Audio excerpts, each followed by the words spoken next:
মুহাম্মদ সাল্লাল্লাহু আলাইহি ওয়াসাল্লাম সমস্ত নবী রাসূলগণের নেতা এবং তিনি সর্বশেষ নবী। এই কথাটি প্রচার করেছেন আদম থেকে ঈসা পর্যন্ত 1 লক্ষের উপর নবী। সুবহানাল্লাহ।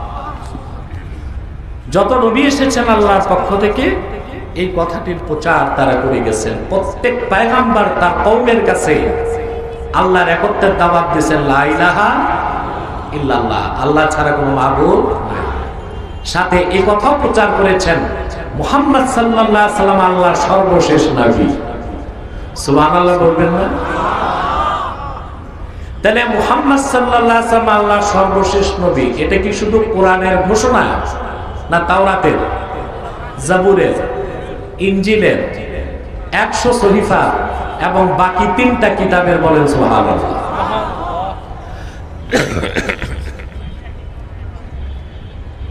এখন আপনাদের প্রশ্ন আসতে পারে, মুহাম্মদ সাল্লাল্লাহু আলাইহি ওয়াসাল্লাম আসলেন সবার পরে, ঠিক না?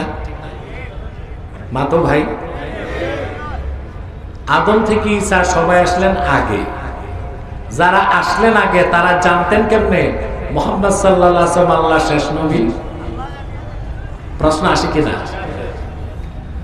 জবাব আল্লাহ দিয়ে দিয়েছেন সূরা আল ইমরানে 80 নম্বর আয়াতে। সুবহানাল্লাহ বলেন।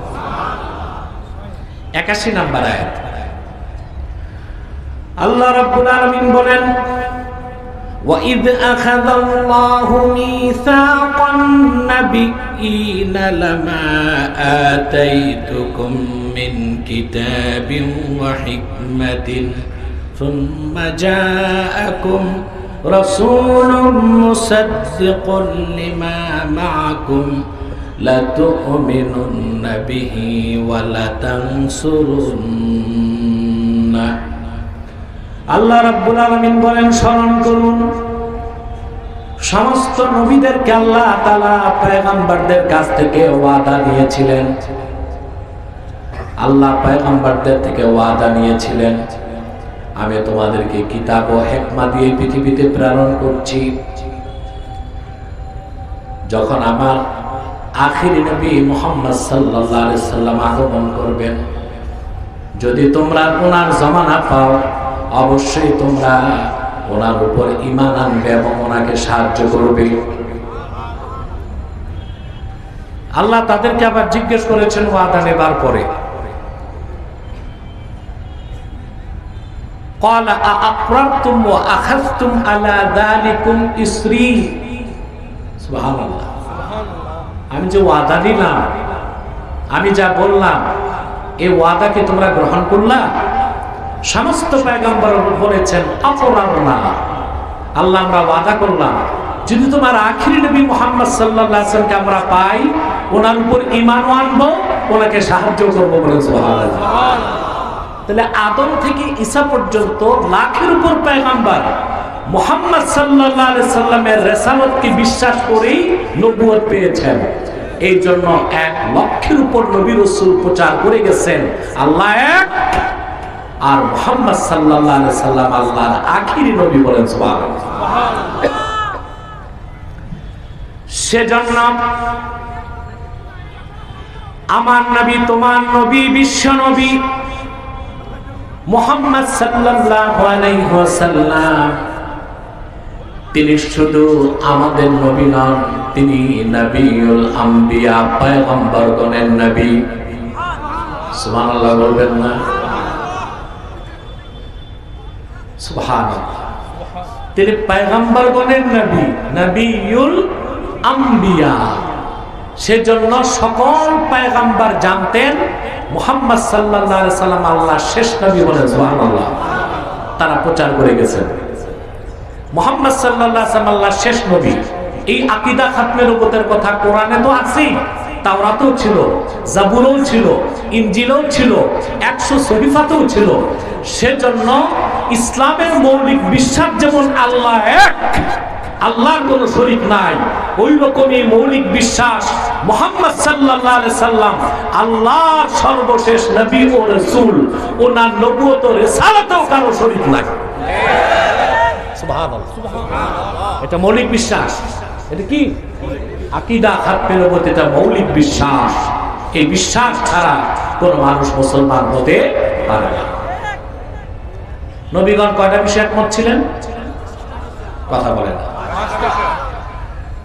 তৃতীয় যে বিষয়ে নবীগণ একমত ছিলেন তা হচ্ছে ইবাদত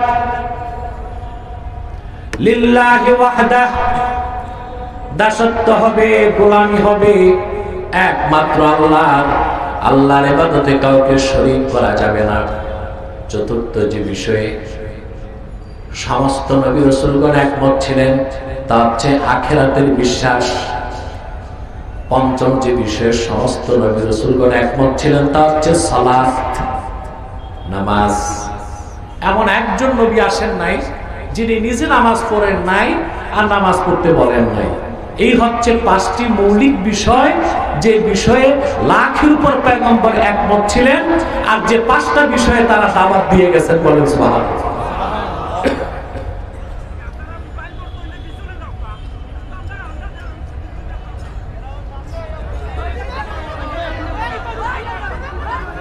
তোমরা বসে যাও, ইউটিউবার ভাইরা তোমরা বসে যাও।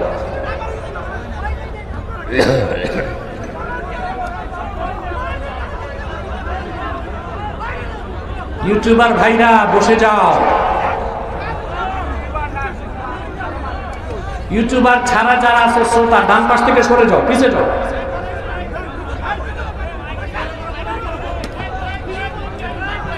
হরেন গুলো চালায় দাও, সবগুলো হরেন চালাও, সব হরেন চালায় দাও। আপনার ডিস্টার্ব করবেন না, আমি খুব ক্লান্ত এবং অসুস্থ। আস্তে আস্তে কথা বলছি, কথাগুলো শোনেন। শুনতেছেন তো?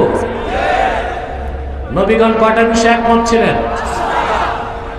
ওই পাঁচটা মৌলিক বিষয়ের একটা হচ্ছে মুহাম্মদ সাল্লাল্লাহু আলাইহি ওয়াসাল্লাম আল্লাহর শেষ নবী। ওনার পরে কোনো নবী নাই, রাসূল নাই। সুবহানাল্লাহ বলবেন না? আমার ভাইরা, আল্লাহ রাব্বুল আলামিন বলেন, মা কানা মুহাম্মাদুন আবা আহাদিন মির রিজালিকুম ওয়ালাকিন রাসূলুল্লাহি ওয়া খাতামান নাবিয়্যিন। মুহাম্মদ সাল্লাল্লাহু আলাইহি ওয়াসাল্লাম তোমাদের কোন প্রাপ্তবয়স্ক পুরুষের পিতা নন। কিন্তু আমরা তো জানি আল্লাহর হাবিবের 4 জন ছেলে সন্তান ছিল। কয়জন? আর আল্লাহ বলতেছেন মুহাম্মদ সাল্লাল্লাহু আলাইহি ওয়াসাল্লাম তোমাদের প্রাপ্তবয়স্ক কোন পুরুষের পিতা নন। প্রশ্ন আসে না? মাতো তার জবাব হচ্ছে আল্লাহর হাবিবের 4 জন ছেলে সন্তানের একজন তো আল্লাহ পুরুষ হইতে দেন নাই। এর আগে আল্লাহ রসুলের উপস্থিতিতেই 4 জন সন্তানকে আল্লাহ তুলে দিয়েছেন। প্রশ্ন হলো কেন? প্রশ্ন আসে না?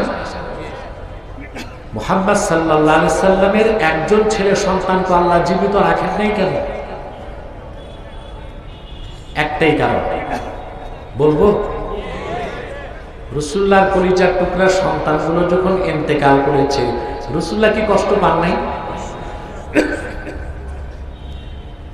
7 আকাশ 7 জমিন 8 বেহেশত আল্লাহ যার খাতিরে বানাইলেন, ওনার একজন সন্তান আল্লাহ জীবিত রাখলেন না কেন? প্রশ্ন তো আসে।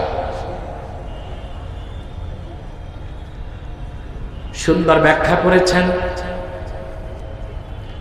আব্দুল্লাহ বিন আব্বাস রাদিয়াল্লাহু তাআলা আনহুমা। তিনি বলেন, মা কানা মুহাম্মাদুন আবা আহাদিন মির রিজালিকুম, মুহাম্মদ সাল্লাল্লাহু আলাইহি ওয়াসাল্লাম তোমাদের প্রাপ্তবয়স্ক কোন পুরুষের পিতা নন। এই কথা দিয়ে আল্লাহ বুঝাতে চেয়েছেন, লাউলাম আখতিম বি মুহাম্মাদিন সাল্লাল্লাহু আলাইহি ওয়াসাল্লাম আন-নবুওয়া লা জাআলতু লাহু ইবনান ইয়াকুনু বা'দাহু নবী। যদি আমি মুহাম্মদ সাল্লাল্লাহু আলাইহি ওয়াসাল্লামকে প্রেরণ করে নবুয়ত রিসালাতের দরজা বন্ধ করার সিদ্ধান্ত না নিতাম, আমি অবশ্যই মুহাম্মদ সাল্লাল্লাহু আলাইহি ওয়াসাল্লামের একজন ছেলে সন্তানকে জীবিত রাখতাম, যাকে আমি মুহাম্মদ সাল্লাল্লাহু আলাইহি ওয়াসাল্লামের পরে নবী বানায় দিতাম। যেহেতু আমি আল্লাহর সিদ্ধান্ত, আদম সৃষ্টির আগে আমি সিদ্ধান্ত নিয়েছি মুহাম্মদ সাল্লাল্লাহু আলাইহি ওয়াসাল্লাম আমার শেষ নবী, ওনার পরে কোনো নবী নাই, কোনো রাসূল নাই।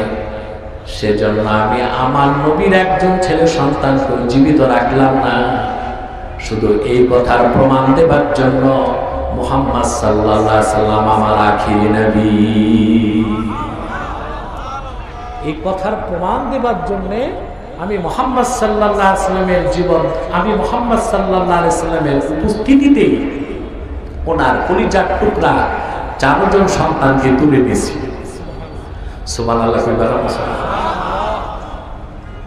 এরপর আল্লাহ স্পষ্ট করে দিলেন মুহাম্মদ সাল্লাল্লাহু আলাইহি ওয়াসাল্লাম আল্লাহর শেষ নবী। এই সিদ্ধান্ত আল্লাহ নিয়েছেন আদম সৃষ্টির আগে। আমাদের অনেক স্কলার বা স্কলার নামধারী স্ক্রু ড্রাইভার আছে, বক্তার প্রবক্তার তো অভাব নাই। এরা আমাদেরকে বিভ্রান্ত করে। মাইকম্যান, ডান পাশে একটা আওয়াজ বিল্ডিং এ লেগে কানে আসে, ওটা কমায় দাও। না, আওয়াজটা কম হোক, ক্লিন হোক, বুঝা যাচ্ছে? মনোযোগ আছে? ঘুমান না তো কেউ? দেখবো কে কে ঘুমান, হাত উঠান। সেজন্য আমি বলি হুজুগে বাঙালি না, না বুঝে বাঙালি। সম্মানিত সুধী, কিছু স্কলার বলে যে আল্লাহর হাবিব মুহাম্মদ সাল্লাল্লাহু আলাইহি ওয়াসাল্লাম 40 বছর বয়সে নবুয়ত পেয়েছেন, এর আগে ওনার কোনো কাজ আমাদের আদর্শ না। জাহেল, মূর্খ, মুনাফিক ছাড়া কেউ এই কথা বলতে পারে না। পারে? আরে জাহেল, তোমরা বুঝো না, মুহাম্মদ সাল্লাল্লাহু আলাইহি ওয়াসাল্লাম আল্লাহর আখিরি নবী, শেষ নবী। এই ঘোষণাটা আল্লাহ দিচ্ছেন তখন আদমের যখন কোনো অস্তিত্ব ছিল না। সুনান তিরমিজির হাদিস, এক ব্যক্তি রাসূলুল্লাহকে প্রশ্ন করলেন, মাতা কুনতা নবিয়্যা,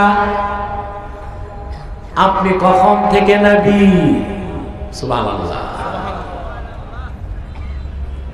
এই ব্যাপারে কিছু রওয়ায়াত আছে মওযু, ওটা বাদ দিলাম, সহিহটা বলি। হ্যাঁ, আল্লাহর হাবিব বলেছেন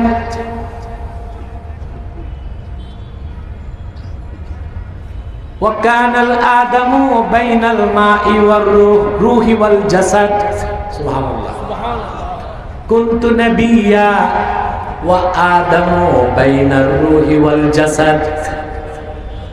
আদম নামে কারো অস্তিত্ব যখন হয় নাই, একটা অংশ ছিল দেহ, আরেকটা ছিল রূহ, তখন থেকে আমি মুহাম্মদ আল্লাহর নবী। আরেকটা হাদিস এসেছে দালাইলুন নবুয়াত, প্রথম খণ্ড ৭৬ পৃষ্ঠায়। হাদিসটি বাইহাকিতে রওয়ায়াত করছেন, বুখারী সহ আরো ১০ জন বর্ণনা করছেন। وعن الإرباز بن سارية رضي الله تعالى عنه أنه قال سمعت رسول الله صلى الله عليه وسلم يقول إني عبد الله وخاتم النبيين وإن آدم لمجدل في طينته।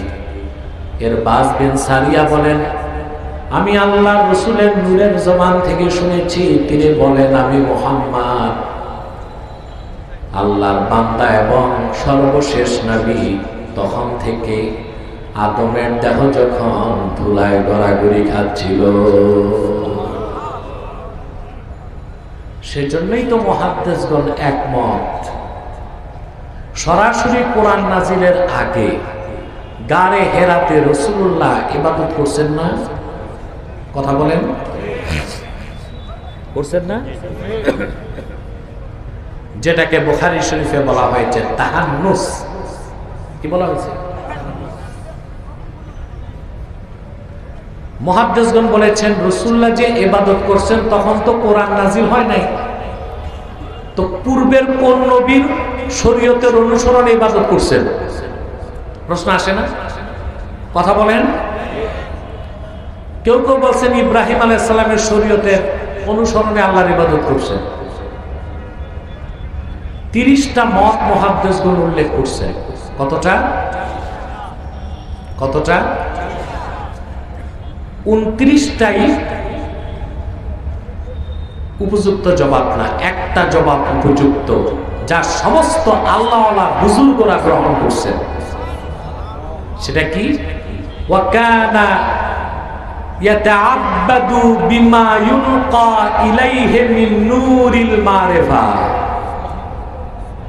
কোরআন নাজিলের আগেও রাসূলুল্লাহ গারে হেরাতে যে আল্লাহর ইবাদত করতেন, পূর্বের কোন নবীর অনুসরণ করতেন না, সরাসরি মারিফতের নূর থেকে তিনি জানতেন কি ইবাদত করতে হবে, সেই হিসেবে তিনি আল্লাহর ইবাদত করতে পারলেন। তাহলে রাসূলুল্লাহর বয়স যখন 40, তখন তিনি নবুয়ত পেয়েছেন। অতএব এর আগে উনি যে কাজ করছেন আমাদের আদর্শ না, এটা জাহেলের কথা, জালেমের কথা, মুনাফিকের কথা। তার মানে হচ্ছে আল্লাহর হাবিব মুহাম্মদ সাল্লাল্লাহু আলাইহি ওয়াসাল্লাম ওনার নবুয়তের ঘোষণা, উনি আল্লাহর আখিরি নবী, সেই ঘোষণা আল্লাহ করেছেন আদম সৃষ্টির আগে। আর মুহাম্মদ সাল্লাল্লাহু আলাইহি সাল্লামের আগমন ঘটেছে ১৫০০ বছর আগে। ওনার নবুয়তের প্রকাশ ঘটেছে ৪০ বছর বয়সে। সুবহানাল্লাহ। তাহলে আল্লাহ স্পষ্ট করে দিলেন মুহাম্মদ সাল্লাল্লাহু আলাইহি সাল্লাম সর্বশেষ নবী। সুবহানাল্লাহ। আল্লাহ বুঝাই দিলেন যদি আমি মুহাম্মদ সাল্লাল্লাহু আলাইহি সাল্লামকে প্রেরণ করে নবুয়ত ও রিসালাতের দরজা বন্ধ না করতাম, তো মুহাম্মদ সাল্লাল্লাহু আলাইহি সাল্লামের 4 জন সন্তানের একজনকে জীবিত রাখতাম, যাকে আমি পরে নবী বানাই দিতাম। যেহেতু আদম সৃষ্টির আগে আমার সিদ্ধান্ত আমার শেষ নবী মুহাম্মদ সাল্লাল্লাহু আলাইহি সাল্লাম, সেজন্য মানুষের মনে যেন সামান্য সন্দেহ সৃষ্টি না হয়, আমি মুহাম্মদ সাল্লাল্লাহু আলাইহি সাল্লামের উপস্থিতিতেই ওনার 4 জন সন্তানকে, ছেলে সন্তানকে আকাশে উঠায়া জান্নাতবাসী করে দিয়েছে।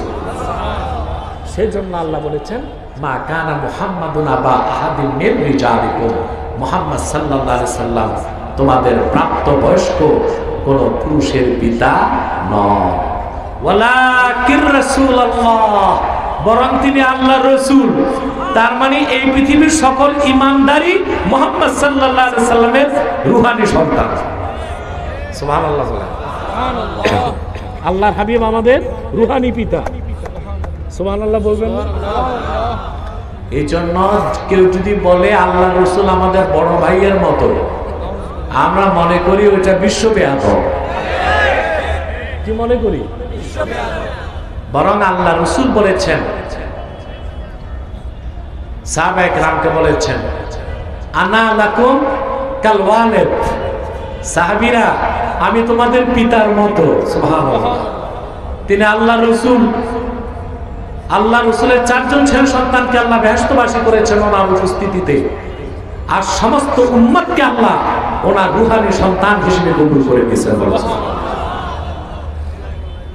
কথা খেয়াল করতেছেন? কষ্ট হচ্ছে? মনোযোগ আছে? এরপর আল্লাহ আবার বলে দিলেন ওয়া খাতামান নাবিয়্যিন, মুহাম্মদ সাল্লাল্লাহু আলাইহি সাল্লাম শেষ নবী। এখানে একটা সূক্ষ্ম ব্যাখ্যা আছে। খাতামা ইয়াখতিমু খাতমুন শব্দের সবগুলো অর্থই শেষ। অর্থ কি? অন্য কোনো অর্থ করা, আমার দিকে তাকাও, অন্য কোনো অর্থ করা যায় না। যেমন সালাত, সালাতের এক অর্থ নামাজ, সালাতের এক অর্থ দোয়া, সালাতের এক অর্থ রাহমাত। একই শব্দের অর্থ কি? কথা বলেন। সম অর্থ কি? এটা আল্লাহ দুই অর্থে নিয়েছেন। সম অর্থ সুকুত, চুপ থাকা, আবার সম অর্থ পানাহার থেকে বিরত থাকা। অর্থ কয়টা? যেমন ইয়া আইয়ুহাল্লাযীনা আমানু কুতিবা আলাইকুমুস সিয়ামু কামা কুতিবা আলাল্লাযীনা মিন ক্বাবলিকুম লাআল্লাকুম তাত্তাকুন। ঈমানদারগণ, তোমাদের উপর সাওমকে ফরজ করা হয়েছে যেভাবে ফরজ করা হয়েছিল তোমাদের পূর্ববর্তী জাতিদের উপর। এই সাওম বহুবচন সিয়াম, অর্থ কি? এখানে সাওম অর্থ কি? মাত্র রোজা। এটা হচ্ছে ইমসাক অর্থে, ইমসাকুল বাতন আনিল আকলি ওয়াশ শুরবি ওয়াল ফারজ আনিশ শাহওয়াত ক্বাবলা তুলুইশ শামসি ইলা গুরুবিহা। সূর্য পশ্চিম দিগন্তে উদিত হবার আগ থেকে সূর্য ডুবার আগ পর্যন্ত সারাদিন পানাহার থেকে বিরত থাকা, যৌন কাজ থেকে বিরত রাখার নাম সাওম, রোজা। কথা বলে না। এই একই শব্দের আল্লাহ তাআলা আরেক জায়গায় অন্য অর্থ নিয়েছেন। যেমন মারিয়াম, মারিয়ামের স্বামী ছিল, ঈসার মা মরিয়মের স্বামী ছিল। আল্লাহর হুকুমে ঈসা তার পেটে হয়েছে। সুবহানাল্লাহ বলবেন। আল্লাহ শিখাই দিয়েছেন জিবরিলের মাধ্যমে। ইহুদিরা যখন প্রশ্ন করতে লাগলো, মারিয়াম বললেন ইন্নী নাযারতু লির-রাহমানি সাওমা ফালান উকাল্লিমাল ইয়াওমা ইনসিয়া। রহমানের নামে আমি মান্যত করেছি, সাওম করব, মানে চুপ থাকবো, 3 দিন কোনো মানুষের সাথে কথা বলবো না। এক জায়গায় সাওম অর্থ রোজা, আরেক জায়গায় সাওম অর্থ চুপ থাকা। দরবা ইয়াদ্রিবু দরবুন, অর্থ কি?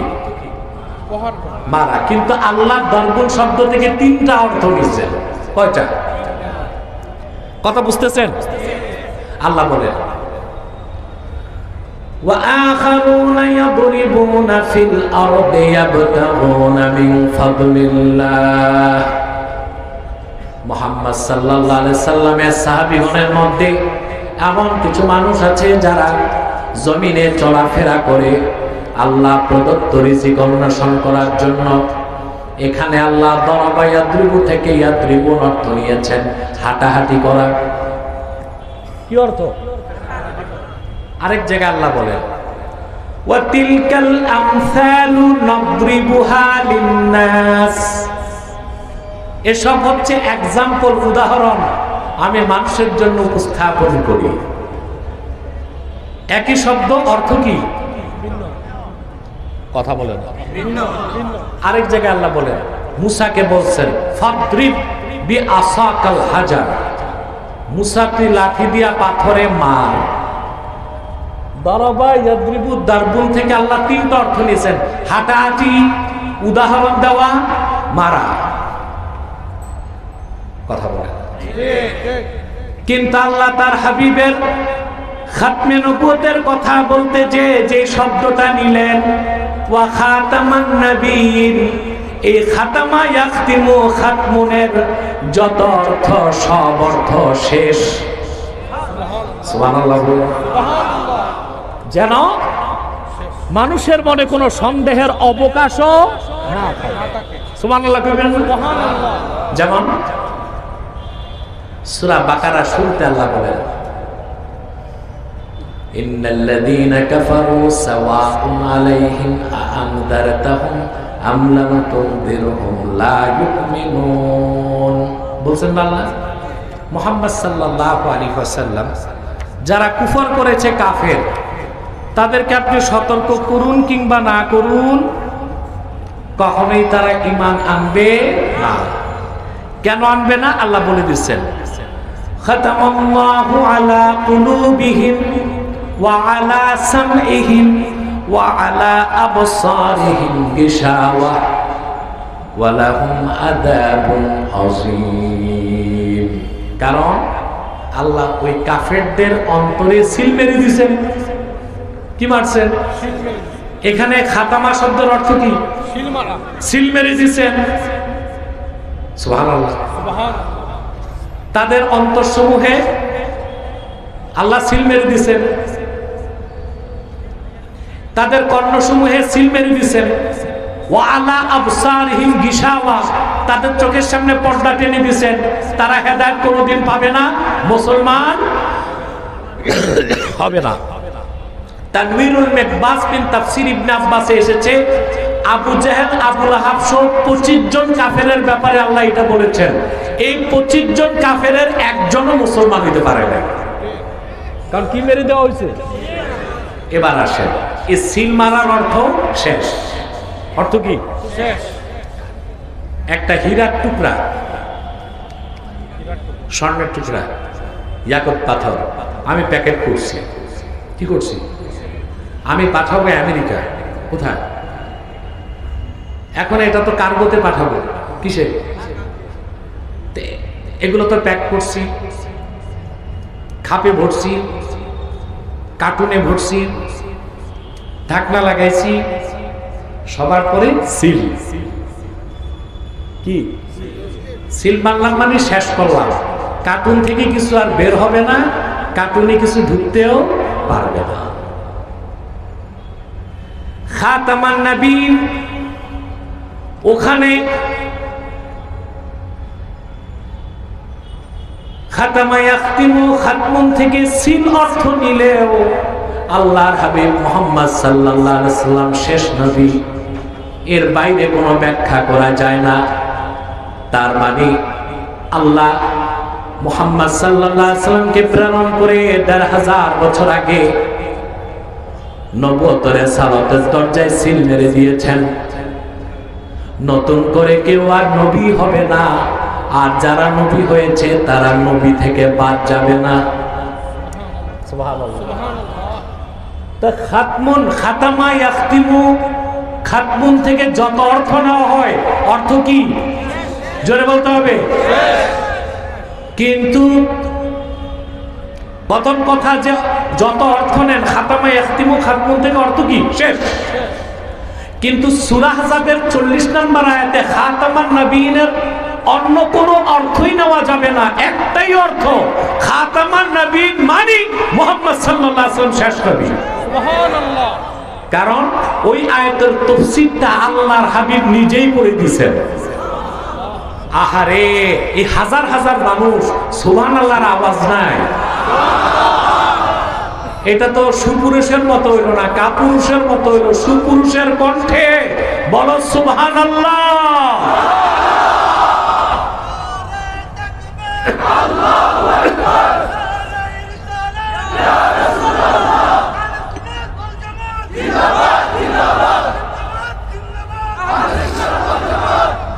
আমার ভাইরা কথা শুনতেছেন তো ভালো করে?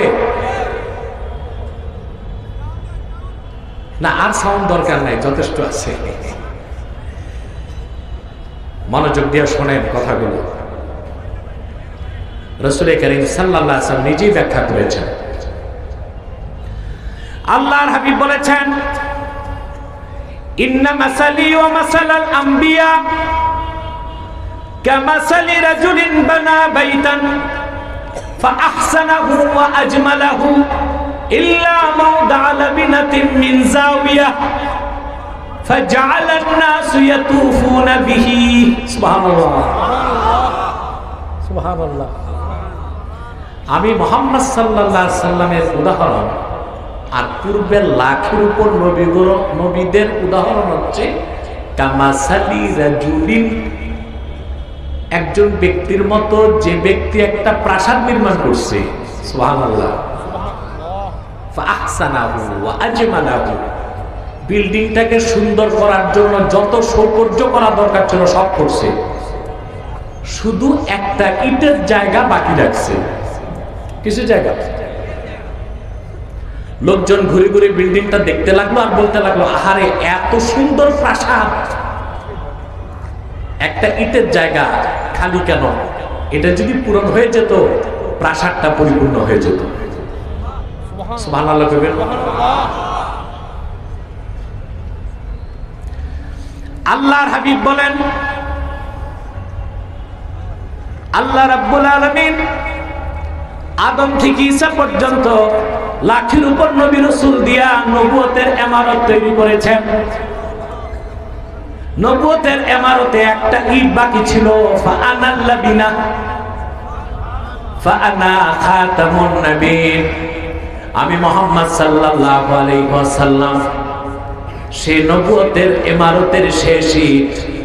আমাকে আল্লাহ প্রেরণ করে নবুয়তের ইমারতকে পরিপূর্ণ করে দিয়েছেন। আমি মুহাম্মদ আল্লাহ শেষ নবী, আমার পরে কোন নবী নাই, কোন রাসূল নাই।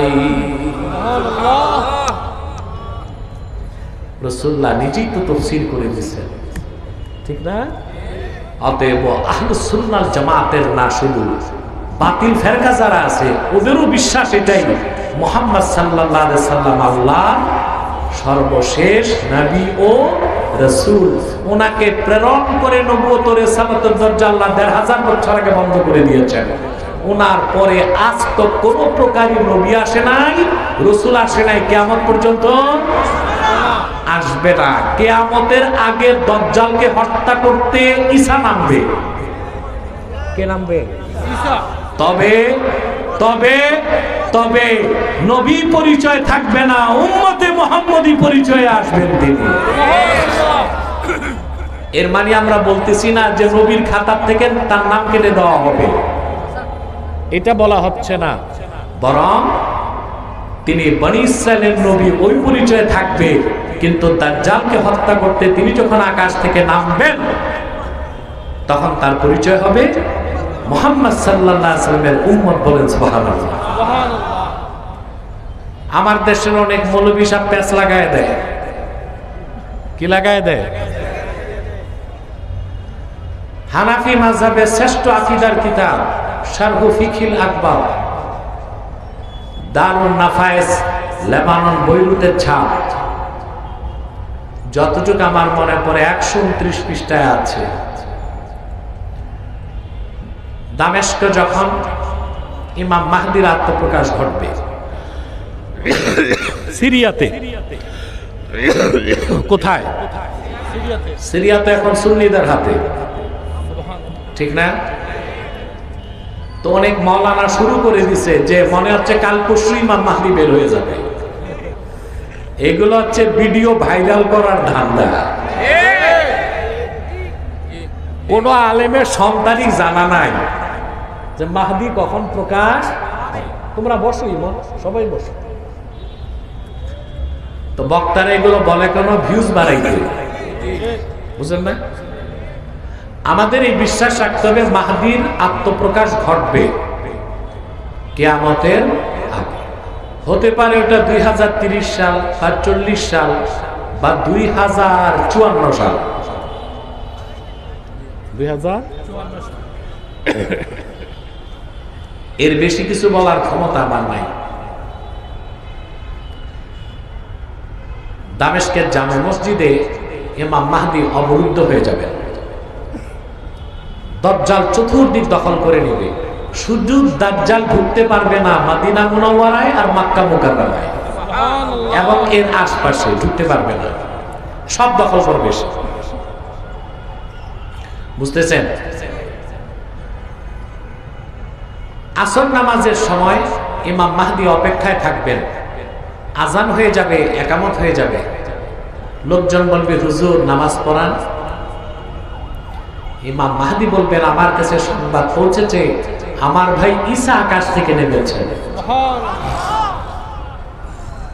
লোকজন দৌড়ায় বাইরে বের হবে। দামেস্কের জামে মসজিদের পূর্ব পাশের মিনারা দিয়ে হযরত ঈসা আকাশ থেকে নামবেন।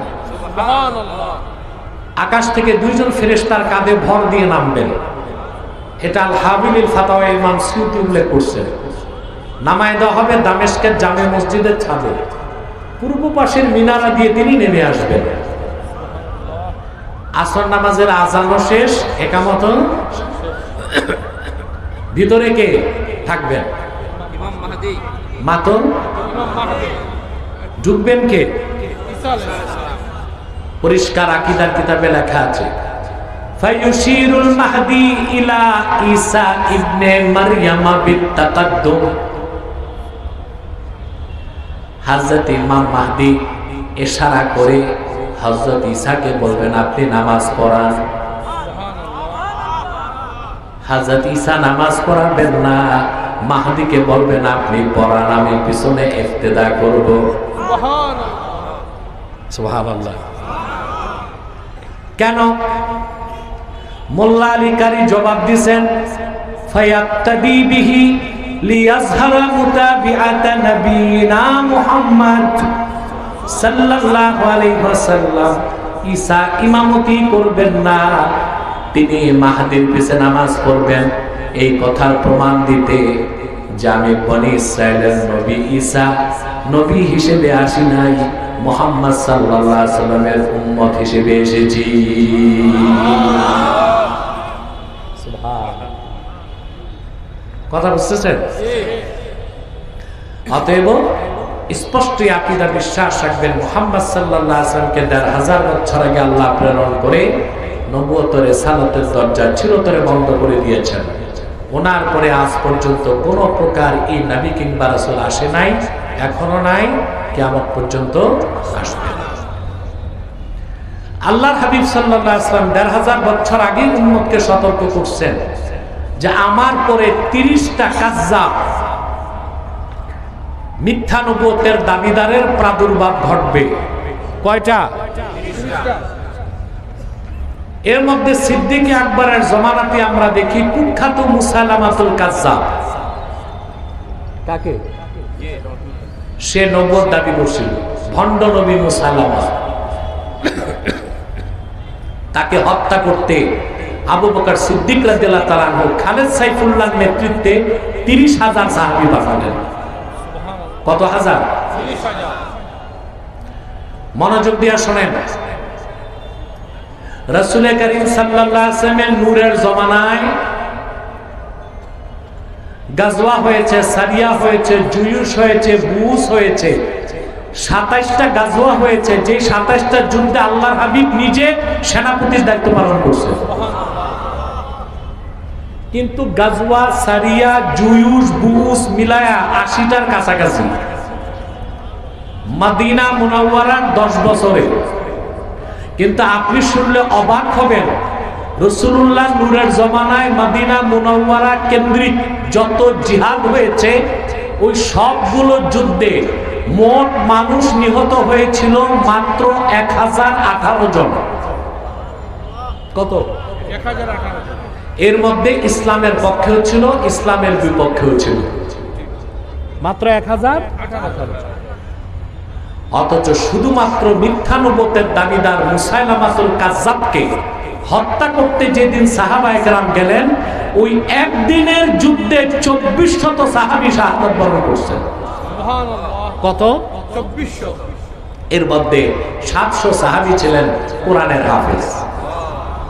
হযরত ওসমান আতঙ্কিত হয়ে গেলেন এবং সিদ্দিক আকবরের নির্দেশে তিনি কোরআন শরীফের নুসখা লিখিয়ে লিখিয়ে সারা মুসলিম বিশ্বে ছড়াই দিয়েছেন যে একটা যুদ্ধেই তো ৭০০ হাফেজ সাহাবী শহীদ হয়ে গেছে। তাহলে ইসলামের ১০ বছরে, রাসূলুল্লাহর নূরের জামানায়, মদিনা মুনাওয়ারার ১০ বছরের জিন্দেগিতে এতগুলো গাজওয়া হলো, সারিয়া হলো, জুয়ুশ হলো, বুয়ুস হলো, যুদ্ধ হলো, মোট মানুষ নিহত হয়েছিল ১০১৮ জন। আর মিথ্যা নবুয়তের দাবিদার মুসাইলামাকে হত্যা করতে যে, আকীদা খাতমে নবুয়তের বিশ্বাসকে প্রতিষ্ঠিত করতে যে একদিনের যুদ্ধে ২৪০০ সাহাবী শাহাদাত বরণ করছেন। তাতে কি বোঝা যায় না খাতমে নবুয়তের আন্দোলন সবচেয়ে বড় আন্দোলন? তাতে কি বোঝা যায় না খাতমে নবুয়তের জিহাদ সবচেয়ে বড় জিহাদ? কিন্তু আমার দেশে যারা রাজনীতি করে, এমনকি দাড়িওয়ালা টুপিওয়ালা যারা ইসলামের ব্যানারে রাজনীতি করে, তারাও নির্বাচনের আগে তাদের ম্যানিফেস্টোতে এই কথা উল্লেখ করে না যে আমরা ক্ষমতায় গেলে কুখ্যাত কাফের কাদিয়ানীদেরকে অমুসলিম ঘোষণা করব। আমরা নির্বাচনের আগে ঘোষণা চাই, যেই দলই ওয়াদা করবে ওলামায়ে কেরাম সারা বাংলাদেশে আন্দোলন করে তুলবে, সেই দলকে ক্ষমতায় পাঠাতে চাই। রাজি আছেন? খাতমে নবুয়তের আন্দোলন, খাতমে নবুয়তের বিষয়টা ছোট করে দেখার কোন সুযোগ নাই। কথা বুঝতেছেন? মুসাইলামাতুল কাযযাবকে হত্যা করা হবে। মুসাইলামাকে হত্যা করছে যে সে হলো ওয়াহশী। কে? এই ওয়াহশী ছিল সেই লোক যে আল্লাহ রাসূলের আপন চাচা আমির হামজাকে হত্যা করছিল। ওয়াহশী যখন রাসূলুল্লাহর কাছে ক্ষমা চাইতে এসেছে, ওয়াহশী বলেন, আমি আমার বর্শা দিয়া আমির হামজার সিনায় আঘাত করলাম। সাইয়্যিদুশ শুহাদা, মহান শহীদদের মহান নেতা আমির হামজার দেহটা উহুদে লুটায় পড়ছে। আবু জেহেলের হিংস্র স্ত্রী হেন্দা যে আমির হামজার সিনা বিদীর্ণ করছে, হেন্দা কাঁচা কলিজা বের করে চাবাইছে। আমির হামজার নাক কান কেটে মালা পরিধান করে নেচেছে। রাসূলুল্লাহ উহুদ ময়দানে দাঁত শহীদ হয়েছিল, এত ব্যথা পান নাই। আপন চাচা শাহাদাতের দৃশ্য দেখে রাসূলুল্লাহ যে ব্যথা পেয়েছে। সিরাতের যে হিসাবে এসেছে, ওয়াহশী যখন রাসূলুল্লাহর কদমে যে উপস্থিত হলো ক্ষমা চাইতে, রাসূলুল্লাহ তাকে ক্ষমাও করলেন, মুসলমানও বানাই দিলেন।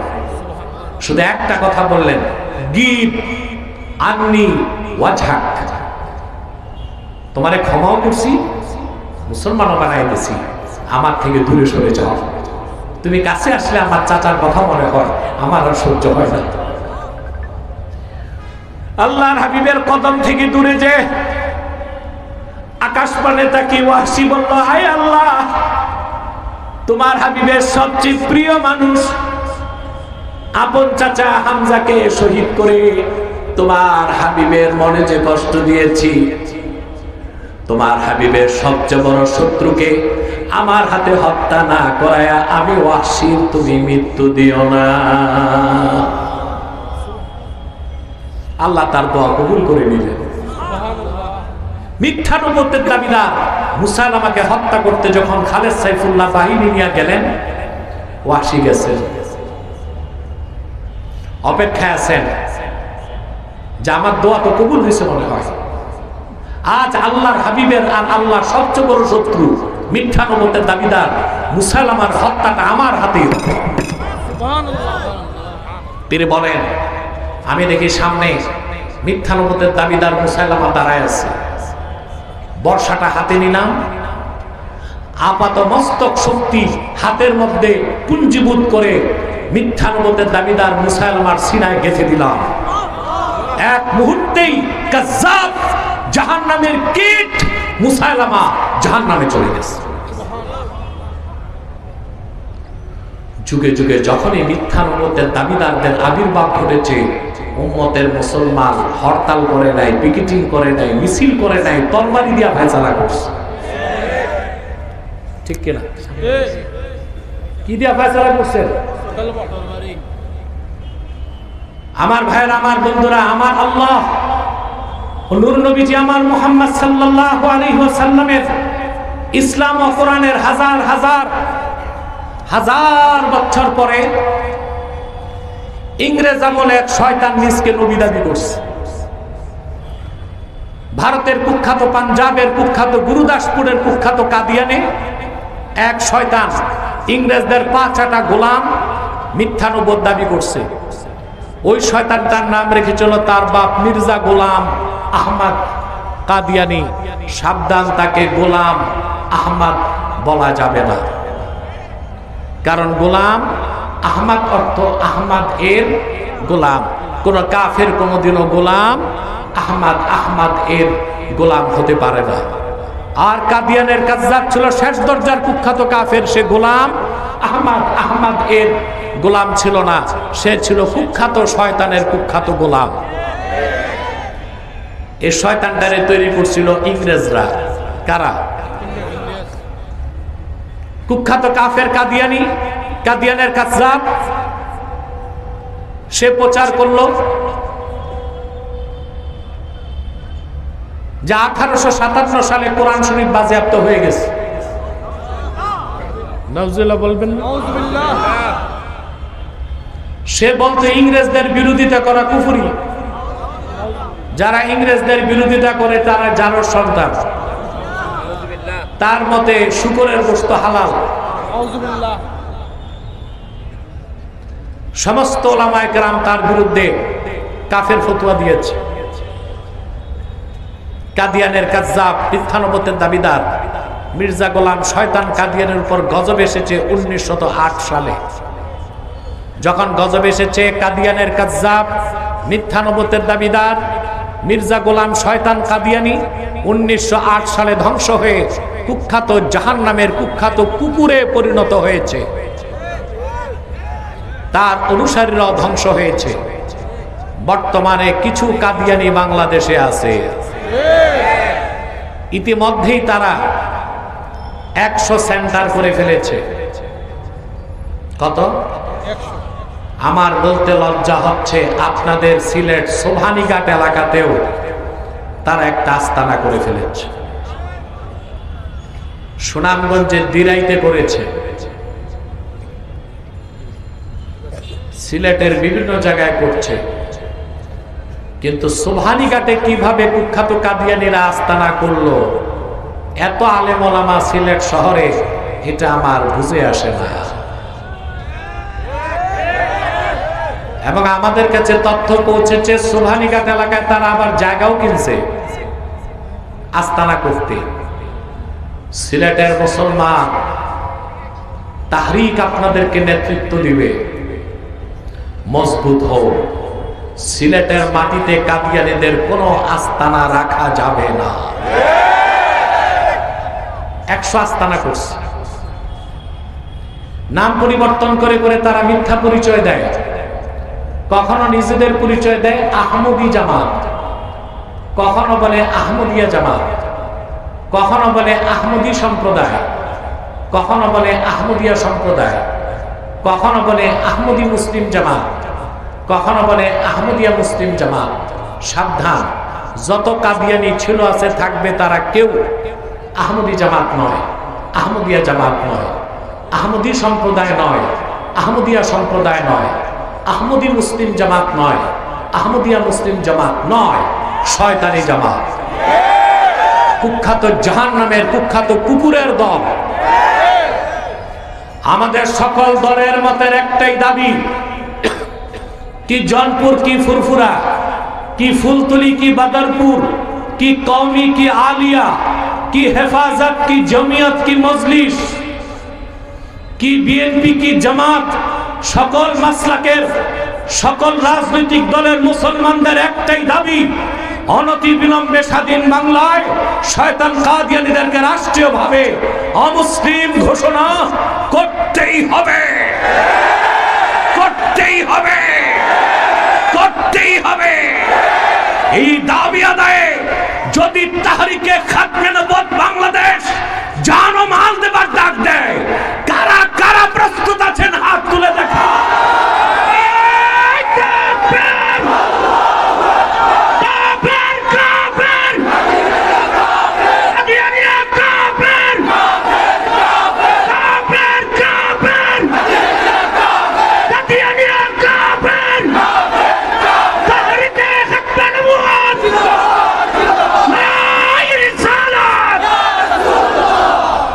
আমার প্রিয় ভাইয়েরা, বাংলাদেশে বিভিন্ন রাজনৈতিক দলে কাদিয়ানীদের দালাল ঢুকে আছে। কাদিয়ানীদের বিরুদ্ধে কথা বললেই দালালরা হইচই করে। বাংলাদেশে সংবিধান লেখা হয়েছে শুধু সংখ্যালঘুদের অধিকার রক্ষায়, আর এই দেশটার মালিকানা যাদের মুসলমান তাদের অধিকার রক্ষায় সংবিধান লেখা হয় না। এই আকামটা করে গেছে ডক্টর কামাল। কে? ডক্টর কামাল। ও তো জন্মসূত্রেই ছিল মাদারজাত নাস্তিক। এ সংবিধানে আকামটাও করে গেছে।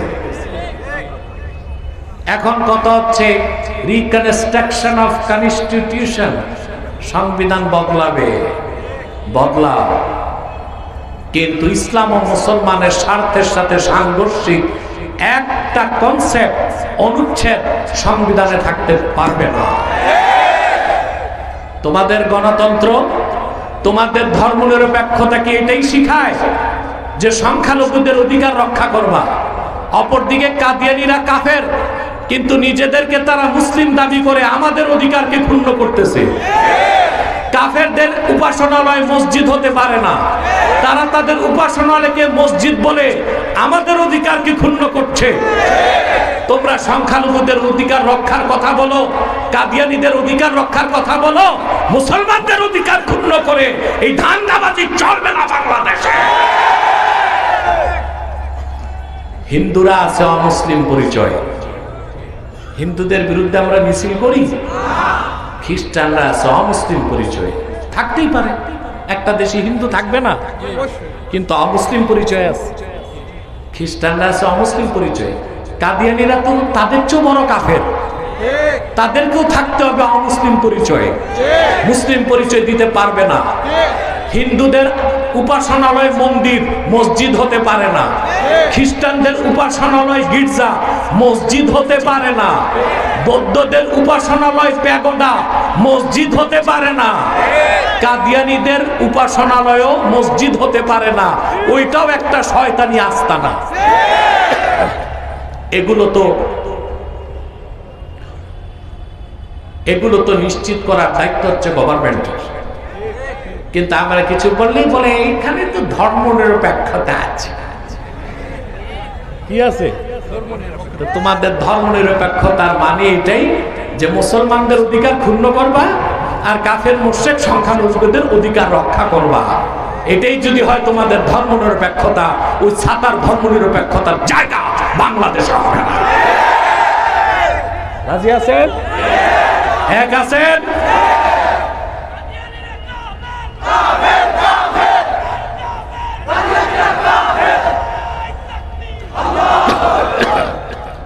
আরেকটা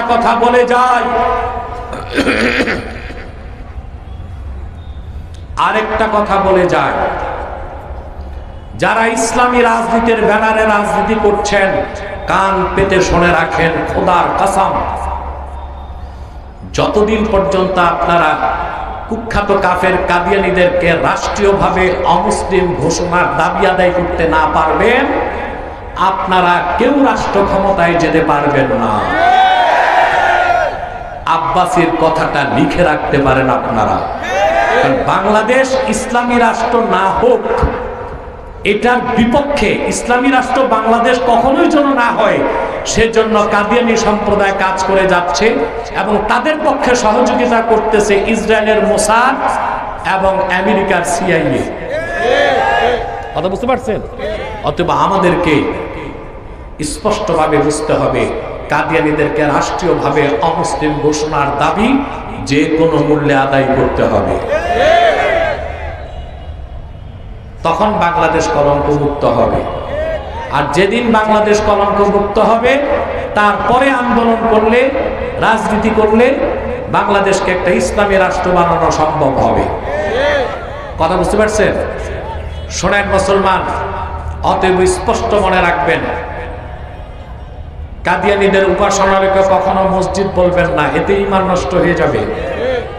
হিন্দুদের যেমন মন্দির, খ্রিস্টানদের গির্জা, বৌদ্ধদের প্যাগোডা, কাদিয়ানীরা তাদের চেয়ে বড় কাফের, তাদের উপাসনালয় হচ্ছে একটা শয়তানি আস্তানা। মনে থাকবে? আর তাদেরকে কখনোই আপনারা, তারা তো মিথ্যা পরিচয় দেয়, কখনো নাম পরিবর্তন করে বলে আহমদি জামাত, কখনো বলে আহমদিয়া জামাত, কখনো আহমদি সম্প্রদায়, কখনো আহমদিয়া সম্প্রদায়, কখনো আহমদি মুসলিম জামাত, কখনো আহমদিয়া মুসলিম জামাত। সাবধান, যত কাদিয়ানি ছিল আছে থাকবে, তারা কেউ আহমদি জামাত নয়, আহমদিয়া জামাত নয়, আহমদি সম্প্রদায় নয়, আহমদিয়া সম্প্রদায় নয়, আহমদি মুসলিম জামাত নয়, আহমদিয়া মুসলিম জামাত নয়, তারা শয়তানি জামাত, কুখ্যাত জাহান্নামের কুখ্যাত কুকুরের দল। মনে থাকবে আপনাদের? আমার ভাইরা, কাদিয়ানীদেরকে অর্থনৈতিক সহযোগিতা করবেন না? করবেন? করেন? জি। প্রাণ কোম্পানির যত জিনিস তাদের, সেজান কোম্পানির জুস তাদের, RFL এর পণ্যগুলো তাদের, প্রথম আলো নামের প্রথম অন্ধকার পত্রিকা তাদের, ডেইলি স্টার কালের কণ্ঠ তাদের। এগুলো ধরবেন না, কিনবেন না, বেচবেন না, মনে থাকবে মুসলমান। এটা আপনাদের নৈতিক দায়িত্ব। কি দায়িত্ব?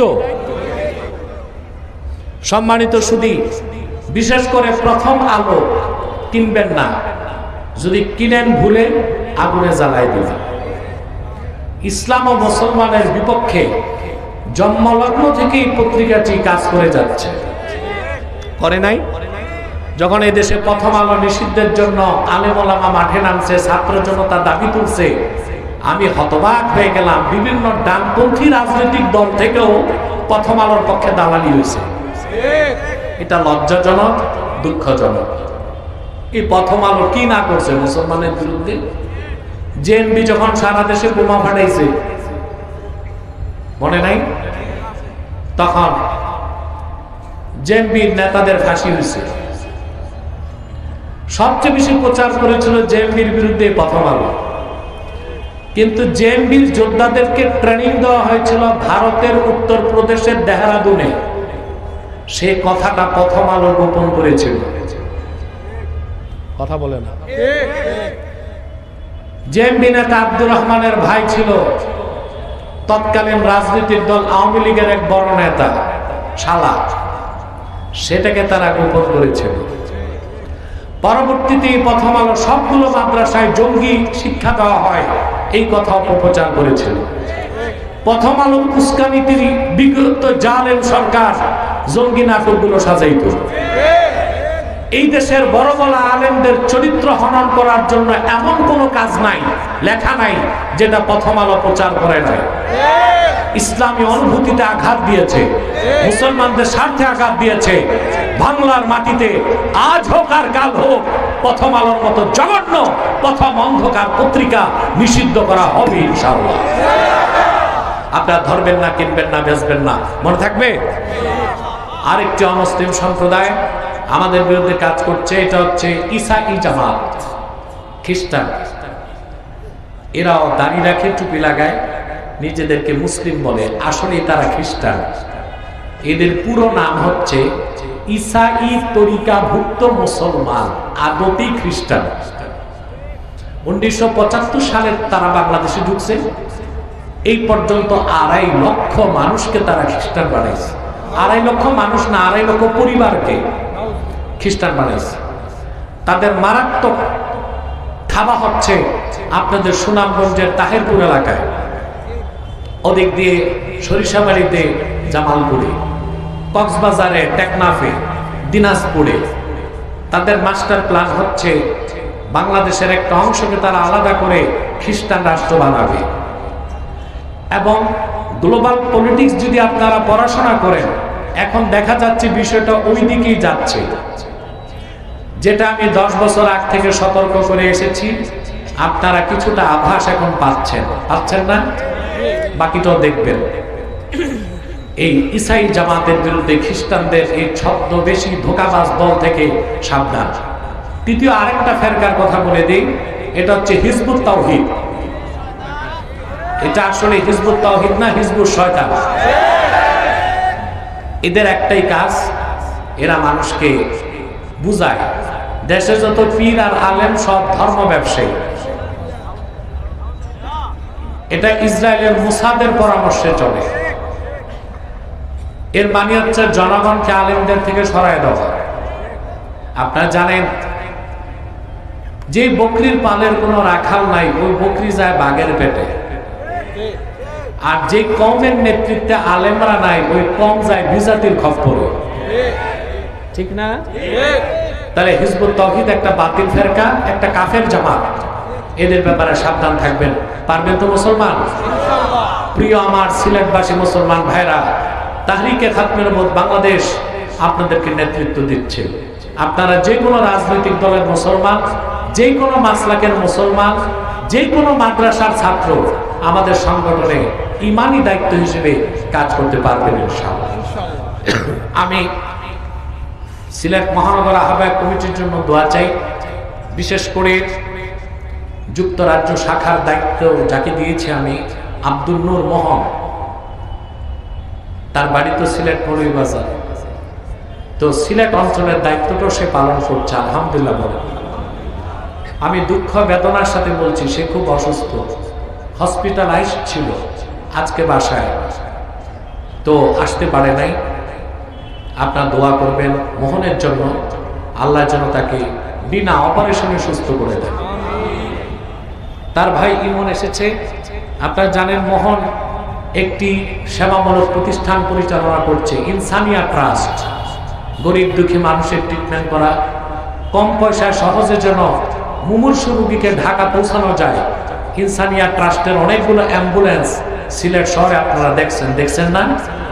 তে সেবামূলক প্রতিষ্ঠানটাও সে চালাচ্ছে। দোয়া করবেন আল্লাহ যেন মানব সেবার জন্য তাকে কবুল করেন।